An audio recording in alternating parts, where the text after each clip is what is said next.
सुप्रभात बच्चों, नैतिक शिक्षा की कक्षा में आपका स्वागत है। आज हम कक्षा 7वीं के पाठ 3 का अध्ययन करेंगे, जिसका नाम है आर्य समाज के नियम। तो इससे पहले बच्चों हमने आर्य समाज के 2 नियमों का अध्ययन किया था, जिनके माध्यम से हमने ईश्वर के स्वरूप का अध्ययन किया था कि भगवान का स्वरूप कैसा है, भगवान के गुण कैसे हैं, भगवान के 19 गुणों के बारे में भी हमने पढ़ा था। तो आज हम आर्य समाज के तीसरे से छठे नियम तक का अध्ययन करेंगे। तो आर्य समाज का तीसरा नियम है, वेद सब सत्य विद्याओं की पुस्तक है। वेदों का पढ़ना पढ़ाना, सुनना सुनाना सब आर्यों का परम धर्म है। तो इससे पहले हम जानेंगे कि वेद क्या है, उनके प्रति हमारा कर्तव्य क्या है। तो वेद 4 होते हैं, ऋग्वेद, यजुर्वेद, सामवेद और अथर्ववेद।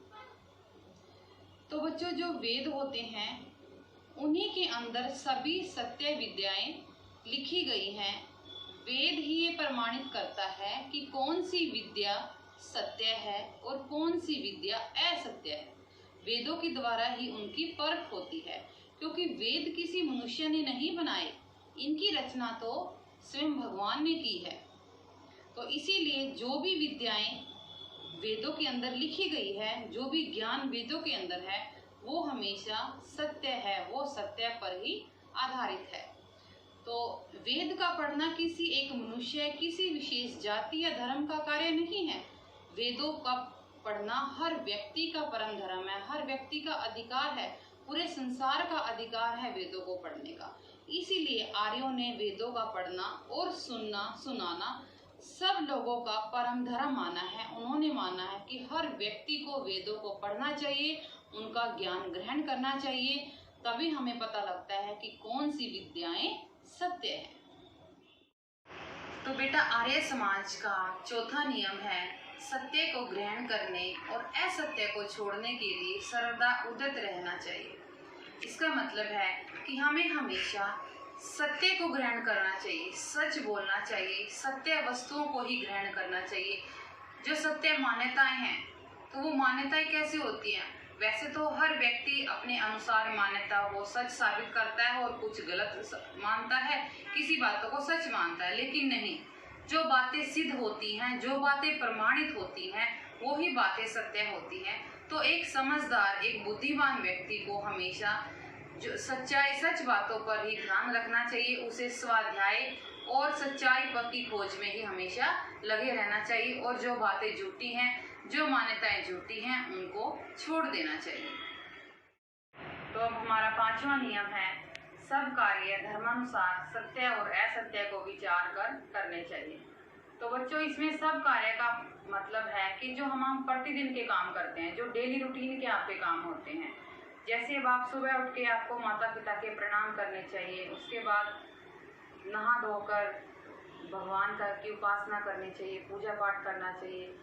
उसके बाद अपने नियम के अनुसार, अपने टाइम टेबल के अकॉर्डिंग अपने स्कूल का काम करना चाहिए।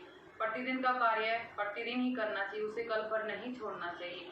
ये सभी आपके काम धर्म के अनुसार के कार्य हैं, जिस काम को करने से हमें सुख शांति मिलती है, सबका कल्याण होता है, हमें माता पिता का आशीर्वाद मिलता है, क्योंकि माता पिता हमारे लिए भगवान के समान होते हैं।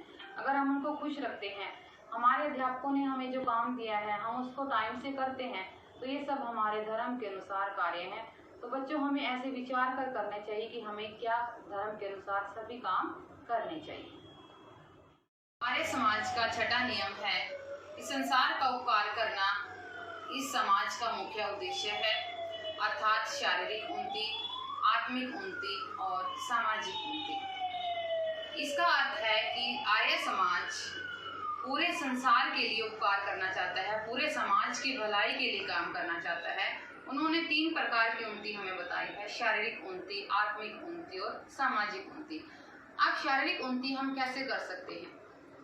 योग द्वारा, नित्य अपने भगवान की उपासना करके, ध्यान करके, योगाभ्यास करके, अच्छे खान पान करके, अच्छे ग्रंथों का अध्ययन करके, और हम इस प्रकार हम अपनी लंबी आयु बना सकते हैं और अपने शरीर की उन्नति कर सकते हैं। दूसरा उन्होंने बोला है आत्मिक उन्नति। आत्मिक उन्नति अपने आत्मा की उन्नति, अपने आत्मा को पवित्र बनाकर, अपनी आत्मा को स्वच्छ बनाकर। और अष्टांग योग का यहाँ पर जिक्र किया गया। अष्टांग होता है कि योग के 8 अंग है, उनके माध्यम से हम अपनी आत्मा से परमात्मा का दर्शन हम कर सकते हैं। तो इसके बाद हमें बताइए सामाजिक उन्नति, कि समाज की उन्नति के लिए जो हमारे कर्तव्य हैं, जो हमारे सामाजिक कर्तव्य हैं, उनका हमें अच्छे से निर्वाह करना चाहिए। हमें अपनी समाज की उन्नति में ही अपनी उन्नति को समझना चाहिए। तो बच्चों, इस प्रकार हम इस पाठ के माध्यम से आर्य समाज के 3 से 6 तक सभी नियमों का विस्तार से अध्ययन करेंगे। यह आर्य समाज के नियम। तीसरा नियम है वेद सब सत्य विद्याओं की पुस्तक है। वेद का पढ़ना पढ़ाना और सुनना सुनाना सब आर्यों का परम धर्म है। तो इससे पहले हमने 2 नियमों की व्याख्या की। तीसरा नियम में हमें ये बताया गया है कि वेद 4 प्रकार के होते हैं, ऋग्वेद, यजुर्वेद, सामवेद और अथर्ववेद। इन चारों नियमों का नाम आपने याद करना है। इस नियम में वेद शब्द पहले हैं और सत्य विद्याएं बाद में। इसका अभिप्राय है कि कौन सी विद्या सत्य है और कौन सी नहीं, इसका निर्णायक वेद है। अर्थात वेदों से ही हमें पता चलता है कि सत्य क्या है और असत्य क्या है। इनकी परख वेदों से ही होती है। हम किसी भी भ्रांति या हट के आधार पर सत्य असत्य या वेद की परख नहीं हो सकती। हम ऐसे ही किसी की भ्रांति, किसी के से बेवकूफी नहीं कर सकते कि हम ये चीज सत्य है। नहीं, हमें सिर्फ वेदों के ऊपर ही सत्य साबित करना चाहिए। वेद अपौरुषीय है। अपौरुषीय का मतलब है कि वो किसी पुरुष या व्यक्ति ने नहीं बनाए। सृष्टि के आदि में परमेश्वर ने चारों वेदों का ज्ञान अग्नि, वायु, आदित्य होता है सूर्य, और अंगिरा को प्रदान किया। उन्होंने उसे आगे प्रचारित किया। वही ज्ञान आज पुस्तक के रूप में है। अतः सत्य सत्य एवं कर्तव्य अकर्तव्य को जानने के लिए वेद को पढ़ना और सुनना आवश्यक है। इसलिए हमें वेदों को पढ़ना चाहिए, वेदों को सुनना चाहिए, क्योंकि हमें इन्हीं से पता लगता है, इन्हीं से ज्ञान होता है कि कौन सी चीज सत्य है। ज्ञान को आगे बढ़ाने, पूर्णतः ग्रहण करने के लिए उसे पढ़ना और सुनना चाहिए, अपेक्षित है, जरूरी है। वेद ज्ञान मनुष्य मात्र के लिए नहीं, किसी व्यक्ति, जाति, देश या वर्ग विशेष के लिए नहीं, प्रत्येक व्यक्ति वेद पढ़ने का हर व्यक्ति को वेद पढ़ने का अधिकार है। ये नहीं है कि ये सिर्फ एक विशेष व्यक्ति के लिए, नहीं, सब व्यक्तियों को, सब मनुष्य को वेद पढ़ना चाहिए। यद्यपि 6 शास्त्र, उपनिषद, पुराण, स्मृतियां, रामायण, महाभारत, गीता सभी प्रमाणिक ग्रंथ माने जाते हैं। क्योंकि ये ग्रंथ प्रमाणिक क्यों माने जाते हैं? क्योंकि ये वेदों के अनुकूल हैं। वेद ईश्वरीय ज्ञान होने से प्रमाण है, आता है, वे सबसे ऊंचे हैं। यही कारण है आर्य समाज उनके पढ़ने पढ़ाने, सुनने सुनाने को प्रत्येक श्रेष्ठ व्यक्ति का परम धर्म मानता है। आर्य धर्म क्या मानता है? आर्य लोग क्या मानते हैं कि वेद सबसे श्रेष्ठ हैं और वेदों को, सबको वेदों का अध्ययन करना चाहिए। चौथा नियम हमें बताता है कि सत्य के ग्रहण करने और असत्य को छोड़ने के लिए हमेशा सर्वदा उद्यत रहना चाहिए, तैयार रहना चाहिए। जो वस्तु जैसी हो उसे वैसे ही मानना, कहना, करना सत्य है। इसके विरुद्ध मानना, कहना, करना असत्य है। अब ये तो व्यक्ति का अपना स्वभाव है। व्यक्ति अपने स्वभाव के अनुसार मानता है कि कौन सी वस्तु सत्य है, कौन सी असत्य है, परंतु उसको ज्ञान नहीं होता। कई बार ऐसा होता है कि हम अपने अध्ययन, अपने प्रयोग या अनुभव के आधार पर मान लेते हैं कि ये चीज सच है और ये गलत है। लेकिन कई बार ऐसा होता है कि वो मान्यताएं जिन्हें मनुष्य सच मानता है वो गलत भी हो सकती हैं, और जिनको वो असत्य मानता था वो सत्य भी हो सकती हैं। पहले कुछ लोग धरती को चपटी मानते थे, परंतु अब गोल मानते हैं। पहले विमान और आकाशवाणी कपोल या कल्पना, पहले लोग समझते थे कि विमान है नहीं है इस धरती पर, ये तो एक कल्पना है। लेकिन जब सत्य सिद्ध हुए तो वो मान गए कि विमान आदमी ने बनाया है। समझदार व्यक्ति का कर्तव्य है कि वह असत्य सिद्ध होने वाली बातों, मान्यताओं को छोड़ता चला जाए, स्वाध्याय और खोज के द्वारा उपलब्ध सत्य ग्रहण करता जाए। व्यक्ति को अपना आचरण सत्य पर आधारित रखना चाहिए। सत्य की खोज और उसके आचरण में सदा लगे रहना चाहिए। असत्य को तुरंत छोड़ देना चाहिए।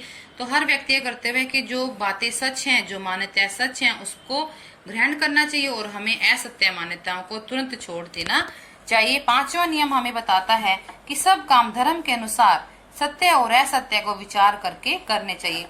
यहाँ पर सब काम का मतलब है जो हमारे प्रतिदिन के जीवन से संबंधित है। हम सुबह से उठकर रात तक जो भी काम करते हैं और वो सभी हमारे प्रतिदिन के कार्य हैं, और रात को सपन में भी हम कुछ ना कुछ करते रहते हैं। तो यह नियम हमें शिक्षा देता है कि जागते या सोते समय जो कुछ भी करें वह हम धर्म के अनुसार करें, ऐसे काम करें जिससे कोई भी पाप न हो। इन नियमों से संसार में सुख शांति रहती है, अर्थात अपनी और दूसरे की उन्नति अभ्युदय होता है। जिनका आचरण कल्याणकारी वे नियम धर्म कहलाते हैं। अर्थात हमें ऐसे काम करने चाहिए जिससे हमें सुख शांति मिले, सारे संसार को सुख शांति मिले वो काम ही धर्म के अनुसार कहलाते हैं। नास्ति सत्योत्परे धर्मो ना सत्यात पातकम परम, सत्य से बड़ा धर्म और असत्य से बड़ा पाप कोई नहीं है, अर्थात सत्य सबसे बड़ा धर्म है। छठा नियम कहता है कि संसार का उपकार करना ही समाज का मुख्य उद्देश्य है, अर्थात शारीरिक, आत्मिक और सामाजिक उन्नति करना। तो 3 प्रकार की उन्नति बताई गई है। आर्य समाज का उद्देश्य केवल आर्यों, हिंदुस्तान या भारतवासियों का उपकार करना नहीं, बल्कि पूरे संसार की जातियों, सभी धर्मों, संप्रदायों के लोगों की भलाई करना चाहता है। आर्य समाज तो पूरे संसार की भलाई करना चाहता है और वो भलाई 3 प्रकार से करना चाहता है। लोगों के शरीर की उन्नति, उनकी आत्मा की उन्नति, उनकी सामाजिक उन्नति।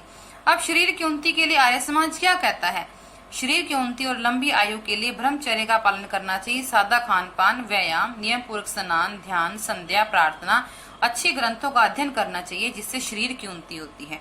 और आत्मिक उन्नति के लिए चरित्र की पवित्रता के साथ साथ अष्टांग योग द्वारा आत्मा में परमात्मा के दर्शन की योग्यता पैदा करना अपेक्षित है। और हमें अपनी आत्मा की उन्नति के लिए अपने चरित्र को, अपनी आत्मा को पवित्र रखना चाहिए और योगाभ्यास करना चाहिए, जिससे हमें हमारी आत्मा को परमात्मा के दर्शन होते हैं, हमें भगवान के दर्शन होते हैं। और सामाजिक उन्नति के लिए हमें सामाजिक कर्तव्यों का पालन करना चाहिए। देव पूजा, संगतिकरण, दान द्वारा ही सामाजिक भावना का विस्तार होता है। हमें एक दूसरे की सहायता करनी चाहिए, अच्छी संगति में रहना चाहिए, जिससे हमारी समाज की उन्नति होती है। धन्यवाद।